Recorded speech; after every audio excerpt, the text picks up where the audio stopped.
Hello, and welcome to another version of It's Tea Time with myself, Neville Gaunt, and my very good friend, Tony Westwood. Hello, Neville. How are you today? Really good, Tony, really good. A little drowsy after yesterday's events because we've had yet another pinnacle tournament on the golf calendar, the USPGA. What a finish, what an amazing finish it was. But it really does epitomise the game of golf at the very, very highest level. And what we saw, I think, was focus on the shot that's in front of you and forget the history. Because that's really what golf's all about, isn't it? Taking a shot one at a time. Absolutely. I mean, for me, the story of the weekend or the 4 days of the tournament was Michael Block, the club pro from California. He's played in several other events and not made the cuts. He's there this weekend playing at Oak Hill, which is massively changed from when they played the Ryder Cup there many years ago. Yes, it is. And he went and enjoyed every single moment. You know, it isn't what he normally does. He charges $150 an hour for his golf lessons. Yeah, exactly. now he's paying for the privilege. A week off work, he still loves playing golf. He's 46 years old, and he's there playing in the event. He makes the cut. He shoots 2 rounds of 70 to make the cut with a whole host of top-class golfers, world-class golfers behind him.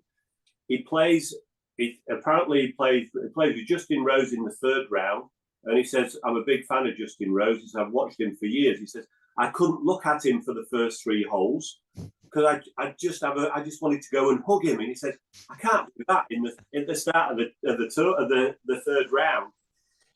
And then he caps it all by he's playing with Rory in the final round, and he has a slam dunk hole in one on the 15th. I mean, wow, what a story! Yeah, what a memory! Yeah.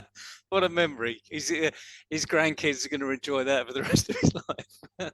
Well, I just read something this morning, and he's won I don't know, somewhere around about $300,000, and they put that into relativity by saying that's 1,920 lessons that he doesn't have to do. He's got an invite to Colonial next week, so I watched a clip of that. He's playing at Colonial next week, and no doubt there'll be other invites along the way. So what an amazing story. It is a fantastic story. And again, he's just a golf pro. He's just, a resident pro in probably a very good course, but he's just the resident pro, earning $150 an hour when his book's full, because as we know, a lot of these coaches, you know yourself, your diary isn't full from 9 till 5. In fact, if it was full from 9 to 5, you'd be absolutely knackered. You'd be looking a lot older than you currently are. So well done for not filling the books.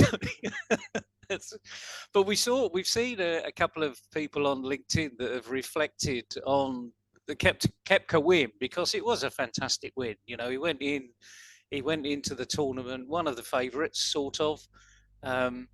But he actually kept his nerve, literally, especially on the back 9. Having missed a simple putt on the first hole, he could have easily taken that miss onto the second hole.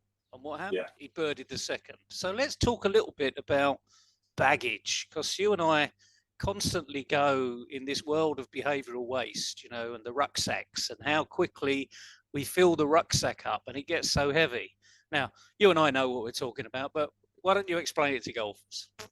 Yeah, I mean, I was doing a coaching session a few weeks ago to a few of our lady members at the golf club, and I'd got down to the golf range. I had my rucksack on the back, and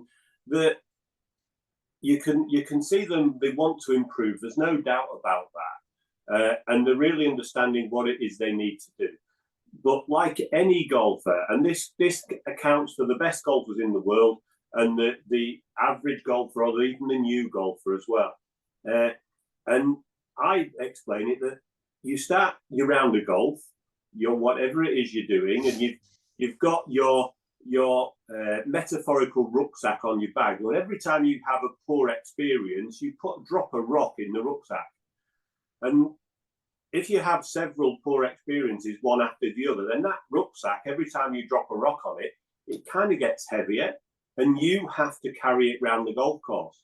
And eventually, that rucksack is so heavy that with all that emotional baggage, you then cease to function in the way you know you can function. And at that point, when I explained about the rucksack, and they're all listening and they're really, really getting it, they're really, really understanding it, I just took my rucksack off and put it down at the ground. I said, you know, the important thing is, it's not a case of not putting any rocks in your rucksack, is don't take your rucksack to the course with you. Leave it at home. You don't need to bring it. Begin to understand a different way to play the game that helps you understand what just happened and then how you need to move forwards. So we start to close that gap between perception and reality, so people focus on what it is they're doing now to the best of their ability, and then just do it.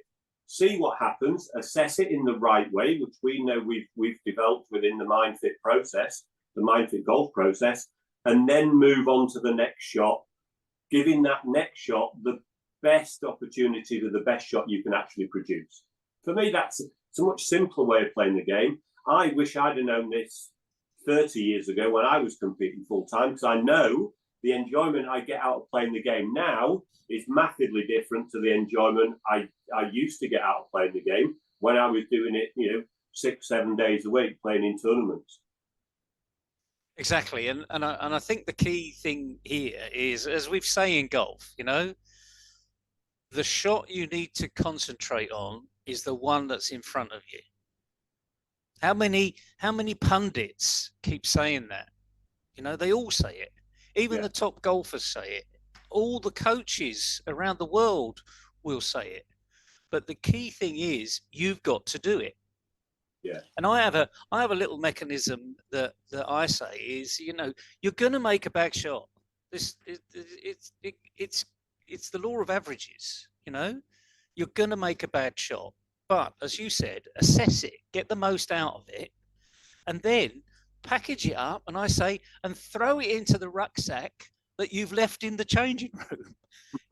So that you need to go back to it and really learn from it. And guess what? All the pro golfers do that because they go to the driving range and the practice area after the round. They don't go to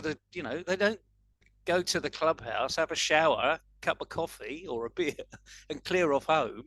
They go back to the driving range, to the practice area, because this is their job. This is what they do. This is 100% of their life. And as you said, if you'd have known this 30 odd years ago, I'm sure it would have made your life a lot easier. Definitely. I mean, I think the interesting thing is that when you look at we know when our kids' book, we created it with the notion of the flavour of like a Dr. Seuss, with rhyme, and the really top golfers realise how close they are. We've listened to Tiger Woods for years talking in press conference after press conference saying, "I'm getting really close. I'm almost where I need to be." Now that's a much better message to be giving himself unconsciously than, "Well, I'm miles off. I really need to go and do a lot more work on my game because I don't know what's going to happen." He would tell himself that he's getting closer. Now, whether that was right or not is irrelevant. The point is that was the message he was giving himself. And as we know from the first verse of our children's book, the game of golf is really quite simple. It can all be explained by the size of a dimple.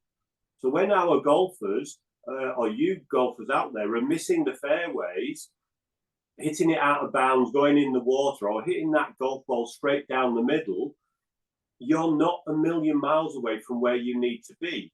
But it's how you perceive what happens that determines what happens next. And until you understand you're getting closer to where you need to be, then as far as I'm concerned, we're concerned, you'll always be miles away.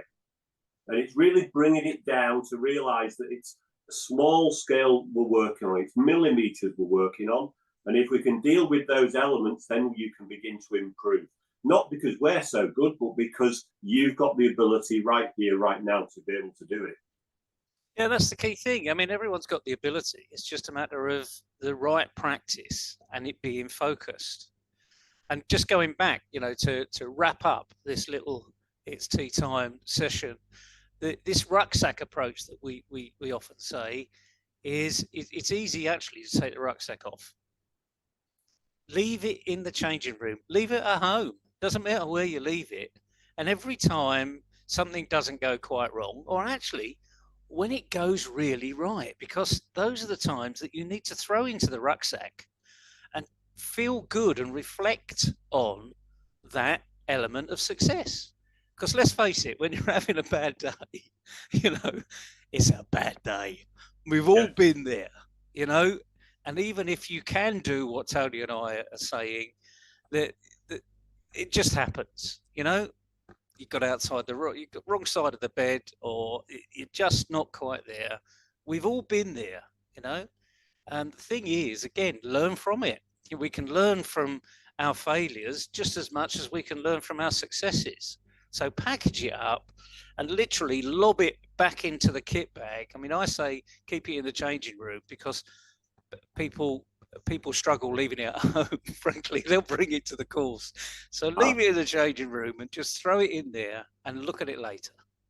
Yeah, absolutely. I think Andy summed it up well earlier, Neville. And if we add the next bit in, it says you concentrate on the next shot. Now, I say to my students when I'm working with them, after they've maybe hit a few shots that aren't exactly what they want, I say, you know what? This next shot here could be the best shot you've ever hit. Be it a new golfer, be it an established golfer. But this next shot could be the best shot you've ever hit in your life. That's exciting, isn't it? But who needs to show up to hit that best shot? The golf with all the baggage, or the golf with no baggage, with the expectancy, with the being in the right frame of mind, the right focus, the right level of commitment, the right trust to be able to stand there and let go and just swing the club and hit the golf ball. And let's see what happens. Now, it may not be the best shot you've ever hit, but we now can work out what part of the ball you hit, what angle was the club face and what was the contact like, and then the next shot could be the best shot you ever hit. Now, it's an exciting way to play the game of golf, because every shot could be the best shot you've ever hit. Because once you've hit one well, maybe I could hit the next one a bit better. And then we begin to play the game very, very differently. And a round of golf takes on a completely different shape, because there's a level of excitement about what we're doing rather than what is for the average golfer 4 hours of punishment in many cases. Yeah, exactly. Yeah, exactly. But it's this thought of, well, that wasn't the best shot I've done. I know I can do better. Yeah. And it's just that simple switch, that can-do switch, literally. Because if you say, oh, that was a bad shot, oh, I played so many of those in the past, and immediately you start thinking like that, you have brought your rucksack onto the course.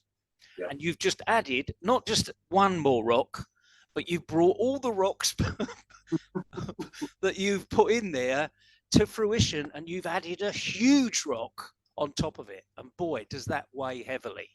Yeah. So the message today is simply, you know, the game of golf is about playing one shot at a time. Which shot? The one that you're about to play. It's as simple as that. Every pundit says it, every coach will tell you, but the key thing is you've got to do it. Our suggestion is, yes, you're going to make a bad shot. Stick it in the rucksack that you left in the car, in the clubhouse, or as Tony says, you left at home, because you don't want to bring it around the courses. It's too damn heavy. So on that simple note, go and have a look at the PGA, just have a look at the highlights, particularly, you know, this amateur, because he was classified as an amateur, because he's not a professional. So it's as simple as that, you know, and now he's been invited to yet another round of golf next week, which I'm sure he's really looking forward to. So it's in us all, you know, let's have some fun. Let's get the best out of our game and look forward to playing golf. So on that note, it's goodbye from me. And it's goodbye from me. Have a great day wherever you are. Absolutely. Bye all. Bye.